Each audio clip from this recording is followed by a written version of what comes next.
On Florida's Cocoa Beach, surf director Mark Ferraro says business is booming. I'd say 90% of our business is tourism. We get people from all over the country. 137 million tourists a year bring Florida roughly $100 billion in revenue, supporting 1.6 million jobs. We've got to be able to continue to attract people to come into the state. They're a huge part of our economy. All of it at risk with each increasingly devastating hurricane. Ian flooded areas of central Florida, shut down theme parks, and battered the shoreline. 8 months later, some parts of the state are setting new records. And liftoff, Falcon 9. Rocket launches fueling tourist spending along the 72 miles of beach just east of Orlando. And we like to say we're the only beach that doubles as a launch pad. But on the barrier islands on the other side of the state, recovery is much slower. How is tourism pre-Ian versus today? Oh my gosh, we were looking at record numbers coming in. Holly Smith was mayor of Sanibel when Ian hit. Our tourism dollars were stronger than they ever had been before, 19, 20, 21. And that came to an abrupt halt. Before Ian, Sanibel and Captiva Islands boasted 2,600 hotel rooms and short-term rentals. Now there are less than 200.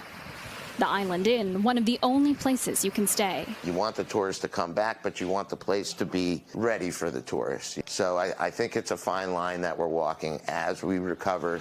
Sanibel used to see more than 1 million visitors a year. 1,600 a day just at the Ding Darling National Wildlife Refuge.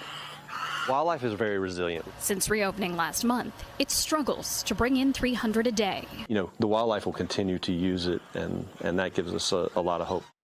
Hope and determination, slowly bringing the island back. The visitor center reopened. Repairs underway at the National Shell Museum. Restaurants once again ready to serve the tourists, returning for the waters and the shore. Yeah, it's beautiful. We don't have beaches like this inside of California. But with hurricane season approaching, the lessons from Ian are clear. Resilience is the essential consideration in rebuilding. Yeah.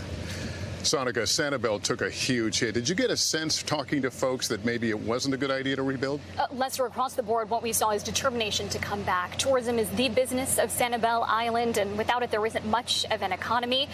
People tell us it could take up to 5 years to get back to where they were, but they're in it for the long haul. All right, Sanika, thanks very much.